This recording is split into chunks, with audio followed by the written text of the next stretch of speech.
Welcome to Pramila recipes. ఇవాల్టి ఎపిసోడ్లో నేను మీకు డ్రై ఫ్రూట్ లడ్డూని ఎలా తయారు చేయాలో చెప్పబోతున్నానండి. మనం రోజుకి ఒక డ్రై ఫ్రూట్ లడ్డూ తింటే కనుక చాలా ఆరోగ్యంగా ఉంటామండి. ఈ డ్రై ఫ్రూట్ లడ్డూని ప్రిపేర్ చేసుకోవటం కూడా చాలా ఈజీ అండి. పిల్లలు ఏంటంటే సాధారణంగా లడ్డూలు తినడానికి ఇష్టపడరు కదా. మీరు డ్రై ఫ్రూట్స్తో ఇలా చేసి పెడితే కనుక వాళ్ళు కూడా చాలా ఇష్టంగా తింటారండి. మరి ఈ డ్రై ఫ్రూట్ లడ్డూని ఎలా తయారు చేసుకోవాలో ఇప్పుడు తెలుసుకుందాం. ఈ డ్రై ఫ్రూట్ లడ్డూని తయారు చేయడం కోసం ముందుగా 1 కప్పు పండు ఖర్జూరాలని గింజలు తీసేసి తీసుకోవాలండి. ఇప్పుడు ఈ ఖర్జూరాలని మిక్సీ జార్లో వేసుకుని మనం ఒకేసారి కాకుండా మధ్య మధ్యలో ఆపుకుంటూ గ్రైండ్ చేసుకోవాలన్నమాట. ఇప్పుడు దీన్ని గ్రైండ్ చేసుకున్నాం కదా, దీన్ని పక్కన పెట్టేసుకోవాలండి. ఇప్పుడు ఒక ప్యాన్ పెట్టుకుని అందులో 1 టేబుల్ స్పూన్ గసగసాలను వేసుకుని దోరగా వేయించుకోవాలి. ఈ గసగసాల్లో హై ప్రోటీన్ ఉంటుందండి. వీటిని దోరగా వేయించుకున్న తర్వాత వీటిని ఒక ప్లేట్లోకి తీసుకోవాలి. తర్వాత అదే ప్యాన్లో 2 టీ స్పూన్ల నెయ్యిని వేసుకోవాలండి.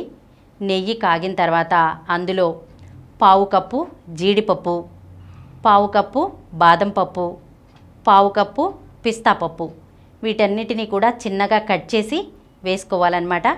వీటిని మనం ఒక 2 నిమిషాల పాటు దోరగా వేయించుకోవాలి. మనం మంటను లో ఫ్లేమ్లోనే పెట్టుకుని వేయించుకోవాలండి. తర్వాత ఈ డ్రై ఫ్రూట్స్ అన్నీ వేగిన తర్వాత అందులో 1/4 కప్పు ఎండు కొబ్బరి తురుము వేసుకోవాలి. దాన్ని కూడా మనం ఒక 2 నిమిషాల పాటు దోరగా వేయించుకోవాలన్నమాట. ఇవన్నీ కూడా వేగిన తర్వాత వీటిని ఒక ప్లేట్లోకి తీసేసుకోవాలి. ఇప్పుడు అదే ప్యాన్లో ఇంకొక టీ స్పూన్ నెయ్యి వేసుకోవాలి. వేసుకుని మనం మిక్సీ పట్టుకున్నాం కదా పండు ఖర్జూరం మిక్స్, ఆ మిక్స్ని వేసుకుని 2 నిమిషాల పాటు దీన్ని కూడా వేయించుకోవాలండి. ఇలా ఈ ఖర్జూరం మిక్స్ని కూడా వేయించుకోవటం మూలంగా మనకి లడ్డు టేస్ట్ అనేది చాలా బాగుంటుందండి. ఇలా 2 నిమిషాలు వేయించుకున్న తర్వాత స్టవ్ ఆఫ్ చేసేయాలి. చేసేసి ఈ ఖర్జూరం మిక్స్లో మనం డ్రై ఫ్రూట్స్ ఉన్నాయి కదా వేయించుకున్నాము, అవి కూడా కలిపేసి లడ్డూల్లా చేసుకోవాలండి. మొత్తం లడ్డూలను మనం ఇలాగే ప్రిపేర్ చేసుకోవాలి. అంతేనండి, ఎంతో రుచికరంగా ఉండే డ్రై ఫ్రూట్ లడ్డు తయారైనట్లే.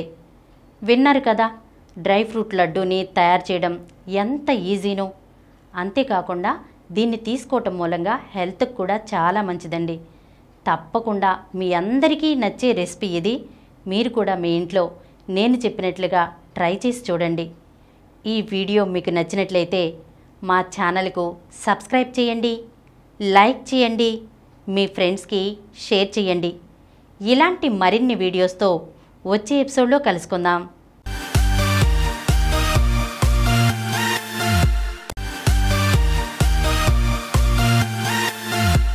ఈ కార్యక్రమం మీకు ఎంతో నచ్చింది కదా. ఇటువంటి మరిన్ని వీడియోల కోసం అనతి కాలంలోనే 20 కోట్ల వ్యూస్ సాధించిన డాక్టర్ సమరం మల్టీ ఛానల్ నెట్వర్క్ సమర్పించు గోరా టేస్టీ వరల్డ్ ఛానల్కు సబ్స్క్రైబ్ చేయండి, లైక్ చేయండి, మీ ఫ్రెండ్స్కి షేర్ చేయండి. అలాగే ప్రక్కనున్న గంట సింబల్ని ప్రెస్ చేయడం మర్చిపోకండి. Please download Samaram Channels app from Google Play Store and watch your favorite channels. Click the bell icon and subscribe to the channels.